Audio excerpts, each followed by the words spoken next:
देखो, ब्रह्मपुर रीजन है हिमाचल का, जहाँ पे मतलब ब्रह्मपुर और होली तहसील ऑफ चंबल डिस्ट्रिक्ट एरिया बताया गया है। ठीक है, ये है ना मतलब कि 21 नवंबर 1975 में इसको नोटिफाई किया था as a tribal area.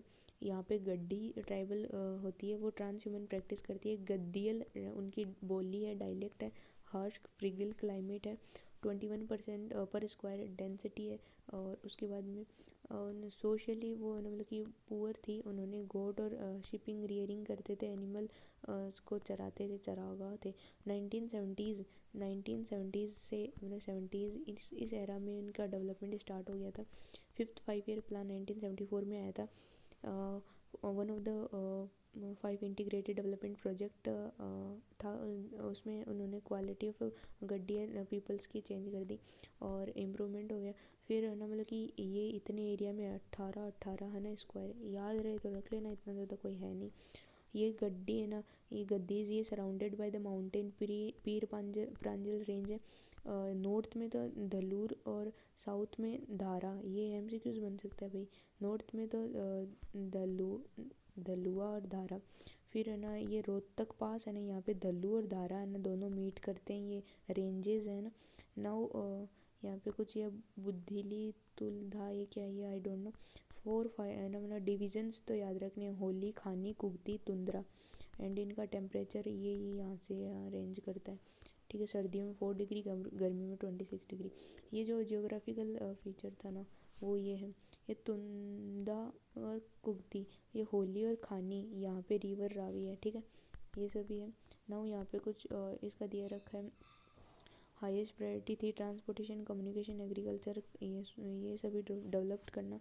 Infrastructure, health, portable water, road, communication और इलेक्ट्रिसिटी। फिर रावी में जो होली और खानी एरिया है ना, मैंने अभी दिखाया तेरे को, होली एंड खानी, इनमें ज़्यादा डेवलपमेंट हुआ था एज कम्पेयर टू तुद्दा है और कुगती, है ना। ये ज़्यादा बेनिफिशियरी एरिया थे। उसके बाद में लिटरेसी में इम्प्रूवमेंट होना, child decline rate, sex ratio. और उसके बाद में लिटरेसी में क्या इम्प्रूवमेंट हुआ है। 71 में 188 थी और 2001 में 65 लिटरेसी रेट हो गई। और उसके बाद में हमें जेंडर इक्वलिटी मिली है। और ये सभी अपन को मिला है। फिर ये माइग्रेट करते हैं, कंगरा एरिया है विंटर्स में कमाने के लिए, है ना। और उसके बाद सस्टेनेबल डेवलपमेंट का जो कैसे आइडिया इवोल्व हुआ ये बताया यहाँ पे। ये मल्टी डेवलप इरिवर्सिबल ट्रांसफॉर्मेशन, और ये ना incorporate the growth with the, यहाँ पे ना redistribution with growth and growth with equity. And ये ना सिनोनियम्स मस्त था इकोनॉमी के पहले, post world second world war के एरा के पहले। और 1970s में ऐसा इवॉल्व हो गया। देन आफ्टर ये इकोनॉमिक स्पेयर से तक रेस्ट्रिक्ट नहीं रहा, आगे भी लिविंग स्टैंडर्ड, एजुकेशन, हेल्थ और पॉलिटिकल अपॉर्चुनिटी, फ्रीडम, इनके बारे में बात करने लगा है ये सस्टेनेबल डेवलपमेंट। 1980s में इसने मतलब कि इनकेप्सुलेट कर लिया, वर्ड अच्छा है encapsulate, wide spread of improvement, social as well material improvement. Notation of sustainable development western countries in 1960s में दिया था। पॉपुलेशन बॉम है, ये याद रखना भाई, पॉपुलेशन बॉम ईहरलिच ने 1968 में, और लिमिट्स टू ग्रोथ मिडोज ने 1972 में। फिर इसकी डेट नहीं है वैसे तो, ये जो भी है देख लेना। फिर डेवलपमेंट फेज इमर्ज हुआ था। World commission on the environment and development, Norwegian prime minister थे, हार्लेम ब्रूटलैंड कमीशन रिपोर्ट बोलते हैं इसे ब्रूटलैंड रिपोर्ट भी बोलते हैं। इसका टाइटल आवर कॉमन फ्यूचर 1987। ये सस्टेनेबल डेवलपमेंट को कैसे डिफाइन करती है। Development that meet the present need without the compromising ability of a future generation to meet their needs. Sustainable development में इकोलॉजी, सोशल एंड इकोनॉमी तीनों aspects होते हैं। Then after देखो, ये थोड़ा सा एमसीक्यूज बनेगा। टेल है, ये जैसलमेर है। हेड है, वो गंगानगर है इस कैनाल का। चूरू, बीकानेर, जैसलमेर, बाड़मेर, ये एरिया बना देना मैप में, क्वेश्चन आएगा तो राइट करना है। उसके बाद में सस्टेनेबल डेवलपमेंट तो हो गया। देखो, सस्टेनेबल डेवलपमेंट में एक फ्लो चार्ट बनाना है, अगर ये क्वेश्चन आएगा ना तो तेरे को, कि भाई पोस्ट वर्ल्ड वॉर के एरा से पहले, मतलब 1940s से पहले, ये इकोनॉमिक से सिनोनियम्स था। फिर अपना आना मतलब कि नाइन्टीज़ 60s में वेस्टर्न कंट्रीज़ ने सस्टेनेबल डेवलपमेंट कॉइन किया। फिर हमें बताना है कि भाई ब्रूथलैंड रिपोर्ट के बारे में, our common future in title था आवर कॉमन फ्यूचर 1987। फिर हमें बताना है भाई पॉपुलेशन बूम और है ना limits to growth. Population boom 1968 में आया था, इनको सीक्वेंस में टाइम से अरेंज कर लेना।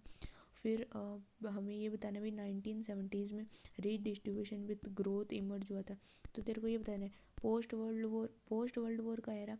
फिर ना मतलब कि 1970s 60s में सिनोनियम्स मतलब कि वेस्टर्न यूरोपियंस ने सस्टेनेबल डेवलपमेंट को कौन किया। फिर 70s में मतलब कि रीडिस्ट्रीब्यूशन विद ग्रोथ को कंट्रीब्यूट कर दिया। फिर है ना मतलब कि ब्रूथलैंड रिपोर्ट आ गई। फिर अपना ये पॉपुलेशन बॉम वगैरह ये सभी ऐसे करके प्रेजेंट में ना मतलब कि सोशल इकोनॉमिकल और इकोलॉजिकल तीनों एस्पेक्ट देखे जाते हैं, उसे सस्टेनेबल डेवलपमेंट बोलते हैं। और फिर एक डिक्टो, ये डेफिनेशन याद रख लेना। ये एक ये भी रखना है, it development for the whole humankind have a common future. फिर इंदिरा गांधी नहर कैनाल, इसमें एमसीक्यूज है, इसे राजस्थान कैनाल बोलते हैं। कुंवर सिंह ने 1948 में इसके बारे में कन्विंस किया था फर्स्ट टाइम। इम्प्लीमेंट मार्च 1931 में हुआ था। फिर डेजर्ट मरुस्थलीय 40 किलोमीटर पैरेलल है पाकिस्तान बॉर्डर के, ये मतलब कि कैनाल रन करती है राजस्थान में, इंडिया में। इसकी टोटल है ना प्लान लेंथ है ना 9000 है समथिंग किलोमीटर्स में। और ये इरिगेशन है ना 19 पॉइंट कुछ लाख हेक्टेयर एरिया को कवर करती है। ये तो इसकी लेंथ है कैनाल की, टोटल प्लान एरिया है ना, कैनाल की नहीं भाई, टोटल प्लान लेंथ है ऑफ द सिस्टम। और ये इरिगेशन कैटरिंग इतना करती है। लिफ्ट सिस्टम और फ्लो सिस्टम। लिफ्ट तो मतलब स्लोप के अगेंस्ट में पानी को उठाना पड़ता है, फ्लो मतलब डायरेक्टली फ्लो कर रहा है, 70% फ्लो करता है, 30% लिफ्ट है। स्टेज फर्स्ट के एरिया देख ले, गंगा नगर, हनुमानगढ़ एंड नॉर्थ बीकानेर। और 5.53 से ना 5 lakh something area Hector, 5 lakh Hector area cover करता है। स्टेज 2 बीकानेर, जैसलमेर, बाड़मेर, जोधपुर, नागौर, चूरू। याद रख लेना 6 डिस्ट्रिक्ट है, बीकानेर, जैसलमेर, बाड़मेर, जोधपुर, नागौर, चूरू। इनका एरिया कितना है 14.10 लाख समथिंग। और इनका मतलब टेम्परेचर बताया गया भी, इतना ज़्यादा टेम्परेचर था वाटर की। बाद में यहाँ पे फर्स्ट स्टेज 1960s में आई थी, मिड में 1980s में आई थी। पहली स्टेज में सिर्फ प्रोटेक्टिव इरिगेशन थी, फिर ना मतलब प्रोडक्टिव पे फोकस किया गया। फिर यहाँ पे अपन को पॉजिटिव देखने को मिले इस इरिगेशन के। एंड नाउ यहाँ पे सस्टेनेबल डेवलपमेंट अच्छे से इम्प्लीमेंटेशन करना, इंटेंसिव क्रॉप ना उगाना, और सिट्रस फ्रूट प्लांटेशन को ग्रो करना, वारा भांडी मतलब लेवलिंग लाइनिंग, ताकि वाटर का लूज़ कम हो, वाटर इफेक्टिव इम्प्लीमेंटेशन हो, वाटर लॉगिंग को एरिया जिनमें वाटर लॉगिंग हो, ये सॉइल सैलिनिटी है, उनको रिक्लेम करना, ये एफोरेस्टेशन वगैरह, हेल्थ इंप्रूव करना, एग्रीकल्चर डेवलपमेंट और अदर एक्टिविटीज़ में भी फंक्शन ध्यान देना, ये सभी मिनरल वाला नेक्स्ट वीडियो में कवर करेंगे।